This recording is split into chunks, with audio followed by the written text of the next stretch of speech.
पुर्खाले सिर्जेको सम्पत्ति हाम्रो कला र संस्कृति। भक्तपुर नगरपालिकाको प्रस्तुति खोप साथ भक्तपुर आवाज।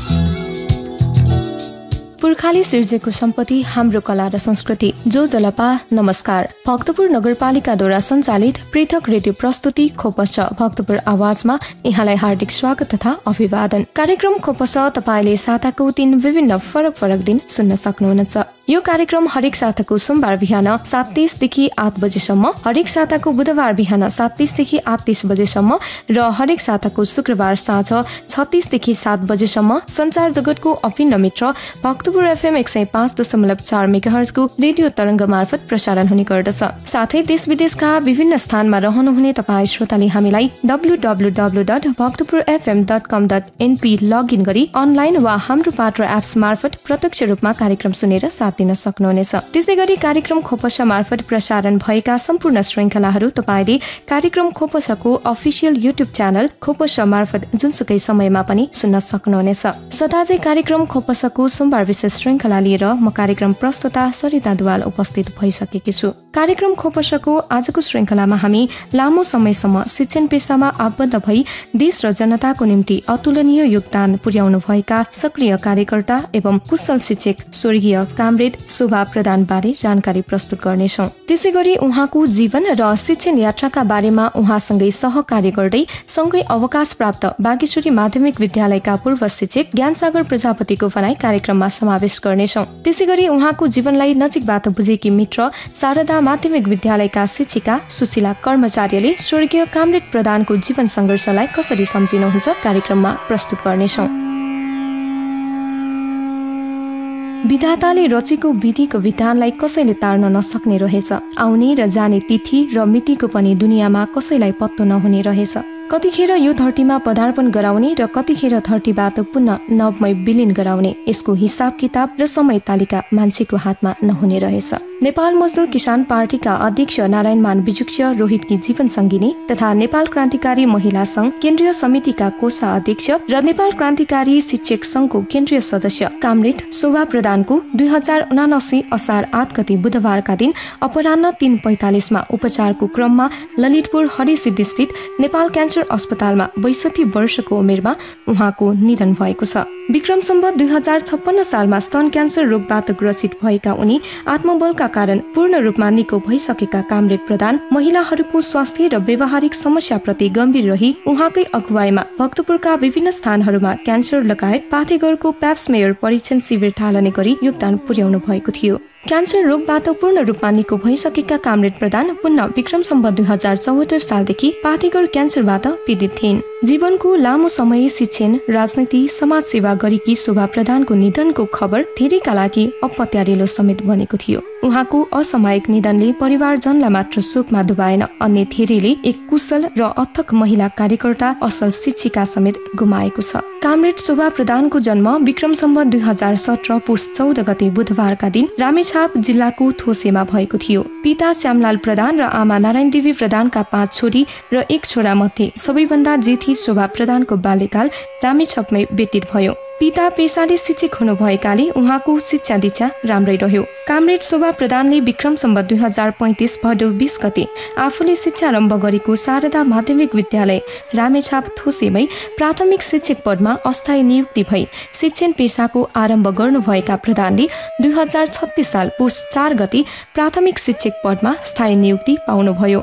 पेशागत हिसाबले शिक्षिका रहेकी प्रधानले क्रान्तिकारी राजनैतिक गतिविधिमा लाग्नुभएका अध्यक्ष विजुक्षको जीवनबाट प्रभावित भई जीवन सङ्घर्षपूर्ण हुने थाहा भएर पनि उहाँको राजनैतिक यात्राको सहयात्री बनी साथ दिने लक्ष्य सहित वैवाहिक सम्बन्धमा गाँसिने निर्णय भएसँगै 2039 सालमा भएको पहिलो भेट 2040 मङ्सिर 11 गते वैवाहिक सम्बन्धमा परिणत भयो। विवाहको लामो समय नहुँदै तत्कालीन पञ्चायती व्यवस्थाले नेपाल मजदुर किसान संगठनलाई समूल नष्ट गर्ने षड्यन्त्र सहित 2045 साल भदौ 9 मा राज्य स्तरबाटै भक्तपुर काण्ड रच्यो। यस घटना पश्चात प्रधानको जीवन निकै सङ्घर्षपूर्ण, कष्टकर साथै एक्लोपनको रूपमा रह्यो। यद्यपि उहाँले यस्ता कठिन दिनहरूमा समेत हिम्मत नहारी साहसिक रूपमा अध्यक्ष बिजुक्चेल लगायत निर्दोष पार्टीका कार्यकर्तामाथि लागेको छुतो मुद्दाको विरोधमा कानुनी र सङ्घर्ष गर्ने संकल्प गरी राज्य स्तरको षड्यन्त्र विरुद्ध सङ्घर्षमा अघि बढ्नुभयो।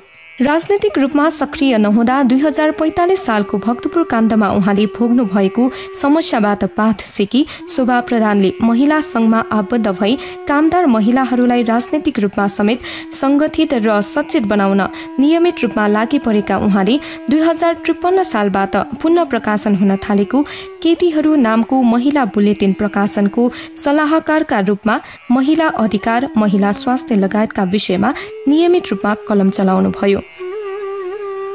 विक्रम सम्वत 2035 भदौ 20 गते आरम्भ गर्नुभएको शिक्षण पेसालाई वैवाहिक जीवन सँगसँगै निरन्तरता दिने सोचसहित विक्रम सम्वत 2040 साल फागुन 19 गते रामेछाप थोसेको शारदा प्राविबाट बागेश्वरी माध्यमिक विद्यालय भक्तपुरमा सरुवा भई शिक्षाको ज्योति बाट्ने कामलाई निरन्तरता दिइन्। धैर्यवान एवं कुशल शिक्षक भएका कारण प्रधानले निम्न माध्यमिक विद्यालय तहसम्म नेपाली विषय अध्यापन गराउने जिम्मेवारी पाए। पेसाप्रति प्रतिबद्ध एक समर्पित शिक्षिका शोभा प्रधान बागेश्वरी कलेज व्यवस्थापन समिति सदस्य, बागेश्वरी माध्यमिक विद्यालय व्यवस्थापन समितिमा रही शिक्षा क्षेत्रको विकासमा निरन्तर रूपमा सक्रिय भएर लागिन्। यसै सन्दर्भमा लामो समयसम्म पेसागत रूपमा नजिक रही सहकारी गर्दै आउनुभएका बागेश्वरी माध्यमिक विद्यालयका पूर्व शिक्षक ज्ञानसागर प्रजापति स्वर्गीय कामरेड शोभा प्रधानलाई यसरी सम्झिनुहुन्छ। शोभा प्रधानको सन्दर्भमा भन्नुपर्दा उहाँको नेपाल मजदुर किसान पार्टीका केन्द्रीय अध्यक्ष नारायणमान बिजुक्चेलसँग 2040 साल मङ्सिरमा बिहे भएपछि उहाँ प्राथमिक तहको शिक्षक हुनुहुन्थ्यो शारदा मावि रामेछाप ठोसेको। त्यहाँबाट उहाँ बिहेपछि 40 साल फागुन 19 गते बागेश्वरी माविमा सरुवा भएर आउनुभयो र त्यस बेलादेखि अहिलेसम्म अर्थात् 2077 साल पुस 13 गतेसम्म अध्यापन रहनुभयो। प्राविधिक तहको पहिले तृतीय श्रेणीमा हुनुहुन्थ्यो र पछि उहाँ द्वितीय श्रेणीसम्म बढुवा भएर पढाउनु भयो। प्राविधिक तहकै भए पनि विद्यालयको आवश्यकता र उहाँको क्षमताकोलाई ध्यानमा राखेर उहाँलाई यस विद्यालयमा निम्न माध्यमिक तह अर्थात् कक्षा 8 सम्म नेपाली विषय पढाउनु भएको थियो र यो विद्यालय आज देशभरमै अधिक विद्यार्थी भएको विद्यालयको रूपमा स्थापित छ। काठमाडौँ उपत्यकाभित्र र यो प्रदेशभरिमा सबभन्दा बढी विद्यार्थी भएको स्कुलको रूपमा यो स्थापित छ। यसमा शोभा प्रधान म्यामको पनि धेरै ठुलो योगदान छ।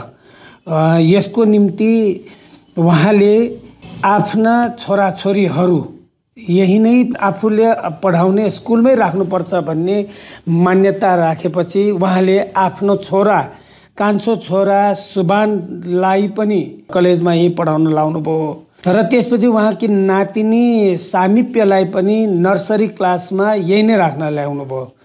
भनेपछि एउटा राष्ट्रिय नेताकी नातिनी समेत र छोरालाई समेत सामुदायिक स्कुलमा पढाउनु पर्छ भन्ने जुन भावना हो यो अत्यन्त दुर्लभ भावना हो यो देशका राष्ट्रिय नेताहरूको सन्दर्भमा, जबकि उहाँले यो गर्नुभयो। दोस्रो, हाम्रो विद्यालयमा सकेसम्म कुनै किसिमको राजनैतिक आदि इत्यादि बन्द हडतालहरू नगर्नेमा उहाँको विशेष जोड रह्यो। त्यति मात्र होइन, कहिलेकाहीँ यसको अर्थ मैले कुनै पर्वको अवमूल्यन गर्न खोजेको होइन। जस्तो ग्याल्मो ल्होसार पर्व नेपालको हिमाली क्षेत्रका शेर्पा जातिले मनाउने विशेष पर्व रहेछ। शेर्पा जातिका विद्यार्थी शिक्षक हाम्रो विद्यालयमा कोही पनि हुनुहुन्न। त्यस्तो अवस्थामा ग्याल्मो ल्होसारको बिदा दिँदाखेरि त्यसको खासै महत्त्व नहुने देखिएको हुनाले हामीले र त्यसमा शोभा म्यामकै विशेष पहलमा ग्याल्मो ल्होसार के हो भन्ने बारेमा पहिलो पिरियड कक्षामा हामीले विभिन्न स्रोतबाट खोजेर भए पनि जानकारी दिने र बाँकी कक्षा साबिक अनुसार कक्षा चलाउने भन्ने प्रस्ताव उहाँले राख्नुभयो। हामी अनि त्यो विधा बापतमा त्यो राष्ट्रिय विधा सरकारले दिएको विधालाई शिक्षकहरू त फेरि सहुलियत खोज्छन्, त्यसको सट्टा विधा आफूलाई चाहिने बेलामा लिने गरेर उहाँले बन्दोबस्तको निम्ति भन्नुभयो र त्यो सबै शिक्षक साथीहरूले स्वीकार्नुभयो। हामीले त्यो अनुसार चलायौँ। यसो चलाउँदाखेरि वर्षमा केही दिन, यो ग्याल्मो लोसार एउटा उदाहरण मात्र हो, यो जस्तै अरू पनि धेरै पर्वहरू रहेछन् जुन यहाँका विद्यार्थी र अभिभावक शिक्षकसँग त्यति धेरै सरोकार नराख्ने राष्ट्रिय पर्वहरू रहेछन्। ती पर्वहरूमा हामीले सट्टा विधा चलाउने काम गरेका छौँ। एउटा यो उहाँको देन जस्तो मलाई लाग्छ।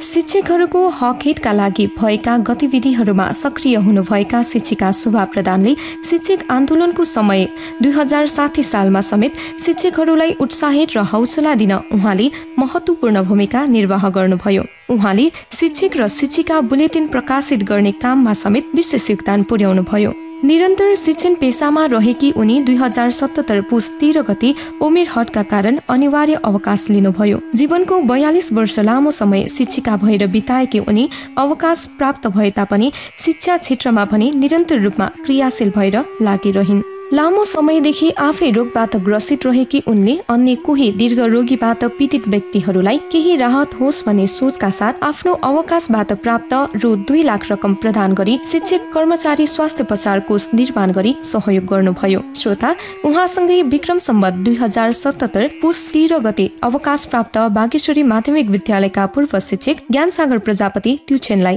यसरी सम्झिनुहुन्छ। उहाँ आफै विगत 23 वर्षदेखि स्तन क्यान्सर उपचार निको पारेर बस्नु भएको। 74 साल मलाई लाग्छ पुस माघतिर कति बेला फेरि उहाँलाई क्यान्सर पाठेघर क्यान्सरले छोएपछि उहाँ त्यस बेलादेखि निरन्तर क्यान्सर उपचाररत हुनुहुन्थ्यो र यही बिचमा उहाँको अवकाश भयो। यो अवकाशको बिचमा उहाँले स्कुलमा विदाई कार्यक्रम गर्दाखेरि अप्रत्याशित, हाम्रो लागि अप्रत्याशित रूपमा एउटा के घोषणा गर्नुभयो भने यो दीर्घ रोग, एकदम गाह्रो रोग चाहिँ कस्तो हुन्छ भन्ने कुरा मैले भोगेको छु। यो यस्तो किसिमको रोग कोही कसैलाई नलागोस् मेरो शुभेच्छा छ, तर लागिहाल्यो भने उपचारको निम्ति थोरै भए पनि सहयोग पुगोस् भनेर उहाँले अवकाश पाएको केही रकम मध्ये 2 लाख रुपियाँ म यो कोषको लागि विद्यालयमा कार्यरत शिक्षक कर्मचारीको लागि एउटा उपचार कोष होस् भनेर 2 लाख रुपियाँ घोषणा गर्नुभयो। त्यहाँ हामी सबैजना छक्क पर्यौँ। उहाँको त्यो घोषणा लगत्तै सँगसँगै म पनि अवकाश प्राप्त भएको हुनाले मैले उहाँको त्यो कोषमा उहाँकै अनुमति लिएर त्यसमा म पनि 1 लाख रुपियाँ त्यसमा थप्छु भने त्यो सँगै अर्को एकजना अवकाश प्राप्त शिक्षक हुनुहुन्थ्यो रामप्रसाद सुवाल सर। उहाँ सरले पनि मेरो तर्फबाट पनि 1 लाख जम्मा गरेँ भन्नुभयो। लगत्तै अर्को एकजना मिस हुनुहुन्थ्यो प्राविको शोभना साक्य भन्ने म्याम, उहाँले ल त्यसो भए म पनि 50,000 भनेर थप्नुभयो।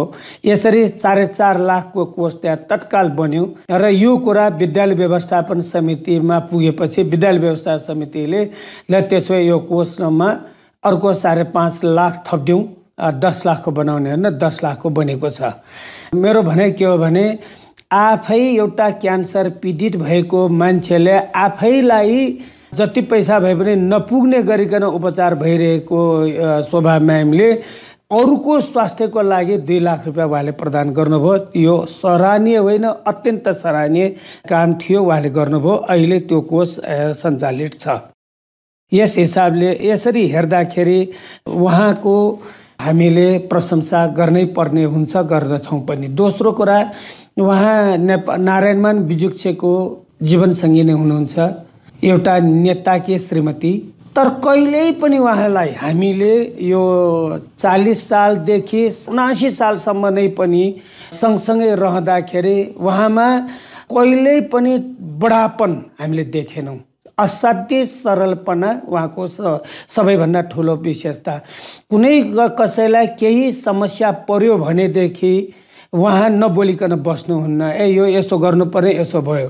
फेरि कसैलाई पनि उहाँले हराउने हिसाबले, दबाउने हिसाबले कहिल्यै भन्नुहुन्न यो यसो गर्नुपर्ने हो कि ज्ञानसागर सर यसो गरे राम्रो हुन्थ्यो कि भनेर सल्लाहको रूपमा सुझावको रूपमा उहाँ दिनुहुन्थ्यो।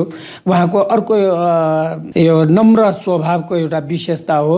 उहाँ झर्कनु भएको हामीलाई थाहा छैन, कहिल्यै झर्कनु भएको मलाई थाहा छैन, हामीलाई थाहा छैन। विद्यालयमा सबैसँग त्यति नै मिलनसार भएर घुलमिल भएर काम गर्नुहुन्छ र केही गर्नै पर्ने कुरा छ भने पनि यसो गर्न पाए हुन्थ्यो नि होइन भने के सल्लाहको रूपमा सुझावको रूपमा उहाँले दिनुहुन्थ्यो। यस हिसाबले हेर्दाखेरि हामी शिक्षकहरू, यो बागेश्वरी स्कुलका परिवारका शिक्षकहरू चाहिँ उहाँलाई शोभा मिस भन्दा बढी शोभा पाउजू हामी भन्ने गर्थ्यौँ। हामी नारायणमान बिजुक्ष भन्दा नारायणमान दाईको नाताले सम्बोधन गरेको नाताले दाईकै श्रीमतीको हिसाबले हामी उहाँलाई पाउजू भनेरै प्रिय सम्बोधन गर्थ्यौँ। समाजमा एउटा के भन्ने भनाइ छ भने पाउजू भन्ने नाता आमा पछिको आमाको नाता हो। यो अर्थमा हामी बागेश्वरीका सम्पूर्ण शिक्षक, विद्यार्थी अनि यहाँका परिवार चाहिँ उहाँलाई आमाकै रूपमा मान्थ्यौँ र उहाँले पनि त्यही हिसाबले नै व्यवहार गर्नुहुन्थ्यो। कसैलाई उच्च निच काखा पाखा उहाँले गर्नु भएन। कहिल्यै पनि म ठुलो मान्छे हुँ भनेर उहाँले भन्नु भएन। नेताकी श्रीमती भएको नाताले म अलि छिटो जाउँला, म अलि ढिलो आउँला, मलाई क्लास अलिक कम राखिदेऊ, कहिल्यै त्यसो भन्नु भएन। हामीले सबैको लागि उदाहरण भएर देखाउनु पर्छ। त्यसकारण अरूलाई भन्दा बढी मलाई त सब क्लास राखे पनि हुन्छ भन्नुहुन्छ। उहाँ घरमा कुनै नेता पाहुना आदि इत्यादि आउनु भयो भने पनि केही थोरै समय ढिलो भयो भने हस्याङ फस्याङ गरेरै भए पनि उहाँ स्कुल आइपुग्नुहुन्छ। भला उहाँको फर्स्ट पिरियड नहोस् बरु त्यही पनि उहाँ आउनुहुन्छ। कथम कदाचित आउन सक्नु नै भएन भने पनि उहाँ जहिले पनि फोन नगरिकन उहाँ त्यतिकै बिदा कहिल्यै बस्नुहुन्न। यो उहाँबाट सिक्नुपर्ने नियमन हुने एउटा उहाँको राम्रो संस्कार हामीले सिक्नुपर्छ जस्तो मलाई लाग्छ।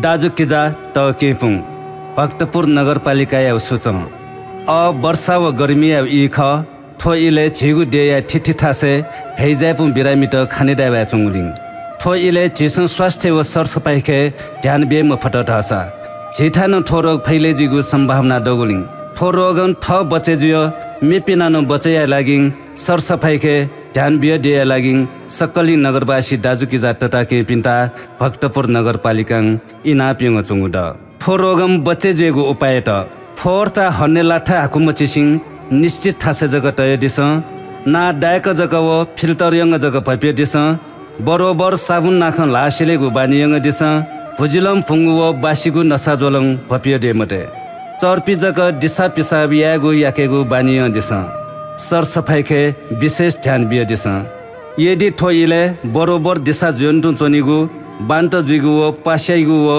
टुटिया लाट्या ठावैगु थन्यगु लक्षण त खाने डट रसा हैजा रोग लगे जुगु जुएफ थो रोग याता तुरन्त हे उपचार या मफटट हसा बिरामी सिगु टकन सम्भावना डगुलिङ सुयाटाङ हैजा रोग या लक्षण खाने डट हसा तुरन्त हे खोप नगरपालिका सञ्चालन यङ चुङु खोप अस्पताल स्वापुटय उपचार यङ दिए लागिङ सक्कलिन दाजुकिजा त केपिन्ता इना पियङ चुङा। मतदाता नामावली संकलन तथा अद्यावधि कार्यक्रम सञ्चालनबारे सूचना। यही 2079 असार 1 गतेदेखि निर्वाचन आयोगले भक्तपुर जिल्ला निर्वाचन कार्यालय र भक्तपुर जिल्ला प्रशासन कार्यालयमा मतदाता नामावली संकलन तथा अद्यावधि कार्यक्रम सञ्चालन गरिरहेको हुँदा नागरिकता लिएका र मतदाता नामावली ऐन 2073 बमोजिम योग्यता पुगी नाम दर्ता गर्न छुट भएका सबै नेपाली नागरिकहरूले नजिकको कार्यालयमा गई नाम दर्ता गर्नुहुन सम्बन्धित सम्पूर्ण नगरवासीहरूमा भक्तपुर नगरपालिका हार्दिक अनुरोध गर्दछ। यस कार्यक्रम अन्तर्गत नाम दर्ता गर्न विवरणमा रहेको त्रुटि सच्याउन, मतदाता नामावलीबाट नाम हटाउन, ठेगाना परिवर्तन गर्न, मतदान स्थल परिवर्तन गर्न र दोहोरो परेको नाम हटाउन सम्बन्धित निर्वाचन कार्यालयमा गई निवेदन दिन सक्नेछ। साथै आयोगबाट वितरण गरेको मतदाता परिचय पत्र भएको तर कुनै कारणले मतदाता नामावलीमा नाम नरहेको व्यक्तिहरूले समेत मतदाता नामावलीमा नाम दर्ता गर्न सक्नेछन्। पुर्खाले सिर्जेको सम्पत्ति हाम्रो कला र संस्कृति। भक्तपुर नगरपालिकाको प्रस्तुति। खोप साथ भक्तपुर आवाज। कार्यक्रममा यहाँलाई पुनः स्वागत छ श्रोता। यतिखेर तपाईँ सुन्दै हुनुहुन्छ भक्तपुर नगरपालिकाद्वारा सञ्चालित पृथक रेडियो प्रस्तुति खोप भक्तपुर आवाज। तपाईँको साथमा छु म प्रस्तुता सरिता दुवाल। श्रोता, शिक्षक एवं महिला कार्यकर्ताहरू मात्र नभएर हजारौं विद्यार्थीहरूको प्रिय मित्र, कार्यकर्ता र शुभचिन्तकहरूका प्रेरणाका स्रोत स्वर्गीय प्रधान सङ्घर्षशील र उदाहरणीय व्यक्तित्वका रूपमा परिचित थिइन्। सबैलाई असल व्यवहार गर्ने साथै आफ्नो शिक्षण पेशा बाहेक अध्यक्ष विजुक्षको काममा समेत साथ दिई अनेक जिम्मेवारीलाई सन्तुलन गरी अघि बढ्ने प्रधान सबैका लागि प्रेरणाका पात्र हुन्। यसै सन्दर्भमा 2040 सालदेखि स्वर्गीय प्रधानको जीवनको हरेक सुख दुःखमा साथ दिँदै आइरहेकी उहाँका प्रेरणा र हौसलाबाट प्रेरित मित्र शारदा माध्यमिक विद्यालयका शिक्षिका सुशीला कर्मचार्य उहाँलाई यसरी सम्झिनुहुन्छ। शोभा भाउजूलाई मैले चिनेको त 40 सालमै हो। उहाँ र मेरो बिहा 40 साल भयो। अनि मेरो बिहामा उहाँ आउनुभयो पहिलो पल्ट देखेको मैले 40 सालमा उहाँलाई भेटेको भन्नुभयो घरैमा। अनि त्यसपछि आएर 44-45 सालमा पनि त्यस्तो कहिलेकाहीँ मात्र भेट्ने, त्यति धेरै भेटेको थिएन। अनि 47 सालमा उहाँको देवरको बिहाको लागि कोठा छोड्नु पर्ने भयो, घरमा कोठा पुगेन। अनि त्यसपछि उहाँ यता सुकुलोकामा मकाम बस्न आउनुभयो। अनि बसेपछि तर उहाँ चाहिँ अब घरमा बुढी सासू हुनुहुन्छ होइन, देवरहरू हुनुहुन्छ, त्यही भएकोले सुत्न मात्र यता आउने, फेरि बिहान बेलुका घरको यो खाना खाने पकाउने यताउता सबै उहाँ आफ्नै घरमा गरेर जानुहुन्थ्यो। त्यस्तो हुँदै गयो। पछि चाहिँ अब बुहारी पनि भएपछि अब धेरै गाह्रो भयो भनेर अनि यतै मकाने सुकुलोकामा यता मेरो घरमै खाना पकाएर खानुभयो। अनि उहाँलाई मैले विशेष गरेर चिनेको त्यो बेलादेखि हो, 47 झन्डै 48 सालै भनौँ। व्यवहारिक रूपमा हामी सँगै थियौँ। उहाँ पनि एक शिक्षिका, म पनि शिक्षिका नै भएँ। अनि सबै कुरा बुझ्ने। अनि उहाँ यति मैले दाइको मिसेस चाहिँ अब पार्टीको अध्यक्षको मिसेस भन्दा पनि मैले अभिभावकको रूपमा उहाँबाट धेरै कुराहरू सिकेको छु मैले। जस्तै उहाँ एकदम सहनशील, नैतिकवान, व्यवहारिक। हामी व्यवहारको भनेको कुरा व्यवहारिक हुनुपर्छ मात्र भन्छौँ, तर व्यवहारिक हुँदैनौँ, व्यवहारमा उत्रिँदैन। तर उहाँमा मैले पुरा व्यवहार चाहिँ देखेँ। व्यवहार यति व्यवहारिक छ कि अब चोकैमा पनि सबैसँग राम्रो व्यवहार गर्ने, कसैलाई आपत भयो भने, कसैलाई के भयो भने सहयोग गर्न तत्पर भन्ने। म अध्यक्षको मिसेस हुँ भनेर फुर्ती के पनि छैन उहाँमा, केही छैन। अझ भन्नुपर्दा मेरो पढाइ म यहाँसम्म पुगेकोमा अप्रत्यक्ष रूपमा उहाँको भूमिका पनि छ भन्दा फरक पर्दैन। किनभने 50 सालमा मेरो बच्चा छोरी भयो। त्यसपछि मैले चाहिँ पढ्न चाहिँ मलाई मास्टर पढ्न मन परेको, तर मलाई मास्टर पढ्न चाहिँ किर्तिपुर जानुपर्ने अरू बेला थिएन अरू ठाउँमा। अनि मेरो श्रीमानले मलाई चाहिँ त्यहाँ के भन्छ साडा कलेजमा भर्ना गर्नुभयो। म रिसाएँ, म कहाँ पढ्ने, यो मलाई टिचरै मन परेन भनेको थिएँ मैले। तर पनि भर्ना भइसक्यो। अनि मेरो फेरि छोरी भयो, भर्खरको डुडे बालक, 2-3 महिनाको मात्र। अनि भाउजू के भन्नुहुन्छ भन्दा, त्यो बच्चा त म हेरिहाल्छु, तिमी जाऊ कलेज भनेर उहाँले मलाई भन्नुभयो। अनि म नानी चाहिँ उहाँले हेरेपछि अब भइहाल्यो, पैसा सबै तिरिसकेपछि म कलेज जान्छु भनेर म कलेज जान थालेँ। म पढेँ, पास भएँ, खुसी हुनुभयो। त्यही आधारमा मैले पहिला प्राइमेरी टिचर भइरहेको, अनि बिएड पास भइसकेपछि म साडामा आउने वातावरण मेरो मिल्यो। अनि यता आएँ। एक हिसाबबाट मेरो यो ठाउँमा पुग्नमा अप्रत्यक्ष रूपमा भनौँ अथवा प्रत्यक्ष रूपमा भनौँ उहाँको भूमिका धेरै छ, मलाई अनुभव हुन्छ। अनि त्यसै गरेर 50 साल यताबाट चाहिँ त्यस्तो भयो। त्यसपछि घरमा अब सामाजिक रूपमा पनि यति हेल्पफुल छ कि उहाँ कहिले मुख अँध्यारो नपर्ने। म आफू कर्मचारीको परिवार भएकोले पूजालाजामा पनि उहाँले सक्दो पकाउने, दचतामरी वोहरू पकाउनु पर्ने, त्यस्तो काममा उहाँ सहयोग गर्नुहुन्थ्यो। उहाँले काम गरेको देख्दै मैले पनि सिकेको। एउटा मैले सामाजिक मानिस हुनुपर्छ भन्ने कुरा पनि त्यहाँ उहाँबाट सिकेँ। अर्को कुरा, अब नारायण दाईको मिसेस भएपछि दाई त राजनीतिज्ञ, एकदम बेफुर्सद, लेख्ने पढ्ने भेटघाट धेरै। तर उहाँले कहिले पनि आफ्नो व्यक्तिगत इच्छा मलाई राखेको पनि थाहा भएन। दाइसँग ठाकठुक भएको पनि मलाई थाहा भएन।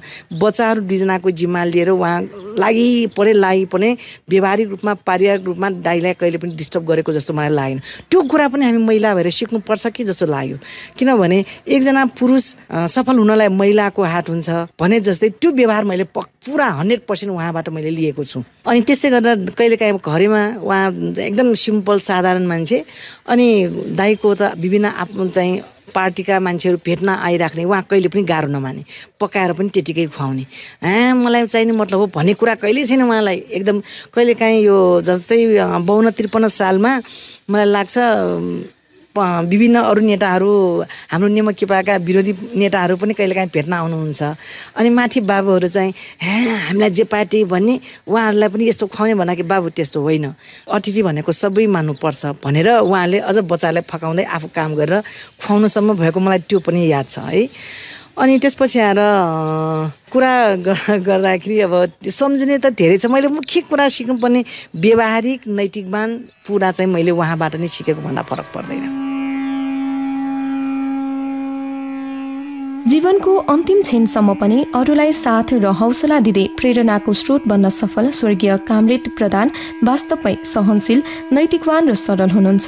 आफू सँगसँगै अरूको जीवनमा समेत उज्यालो छर्न हरदम तत्पर रहिरहने प्रधानको यो देश र जनताप्रति निस्वार्थ रूपमा पुर्याइएको योगदान निकै नै अतुलनीय छ। धैर्यताको ज्वलन्त उदाहरण, साहसी, निडर र महिलाको नमुना, सङ्घर्ष र चुनौतीलाई जीवन माने निरन्तर अघि बढ्ने सहयोगी मन भएका स्वर्गीय कामरेड प्रधानलाई एकदम नजिकबाट बुझ्ने मित्र शारदा माध्यमिक विद्यालयका शिक्षिका उहाँलाई यसरी सम्झिनुहुन्छ। 56 सालमा उहाँको अपरेसन स्तन क्यान्सर भयो।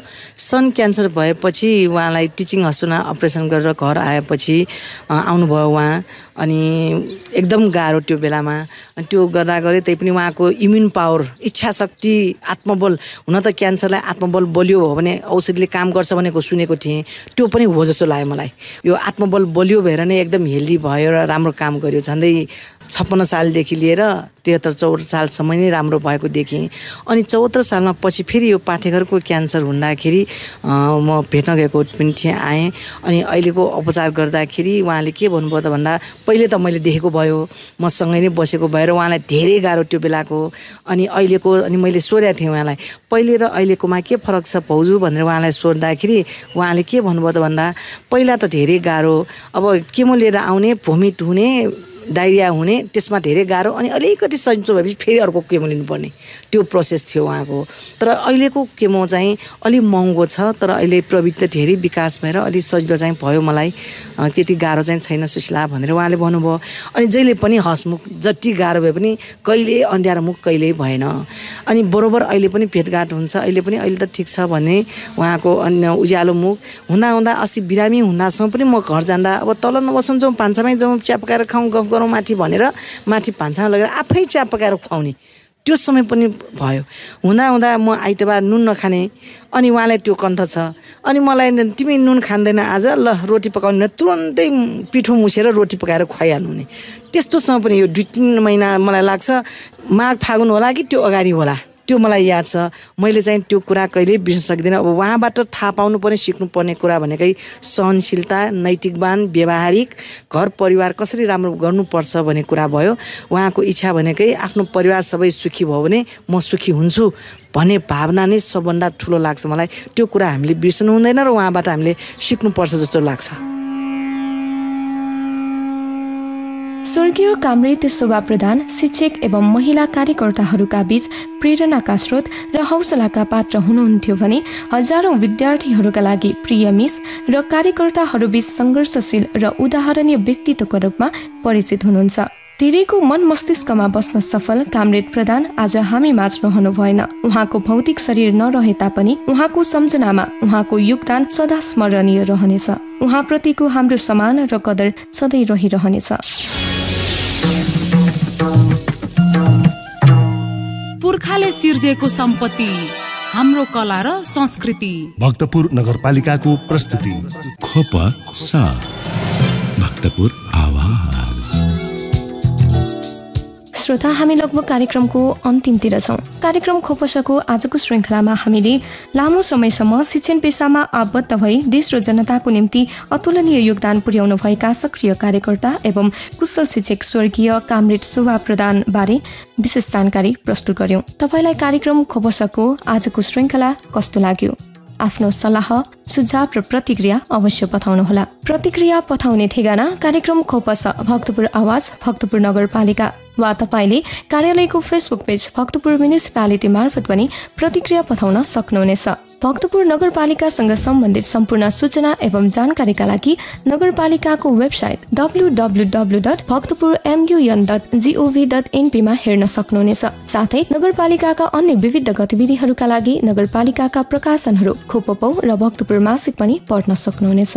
कार्यक्रम अवधिभर सुनेर साथ दिनुहुने सम्पूर्ण श्रोतालाई धेरै धेरै धन्यवाद। कार्यक्रम तयार पार्न सहयोग गर्नुहुने सहकर्मी मित्र रविन्द्र कोशीलाई हार्दिक आभार। प्राविधिक सहयोगका लागि राजेश हादा र रवि हादालाई विशेष आभार। श्रोता, अर्को साता नयाँ श्रृङ्खलाका साथमा उपस्थित हुने नै छौँ। तबसम्मका लागि कार्यक्रमबाट म कार्यक्रम प्रस्तुता सरिता दुवाल पनि बिदा हुन्छु। बुधबार बिहान 7:30 देखि 8:30 बजेसम्म खोपसाको नियमित बुलेटिन विशेष प्रस्तुति अवश्य सुन्नुहोला। तपाईँको समय शुभ बितोस्। नमस्कार।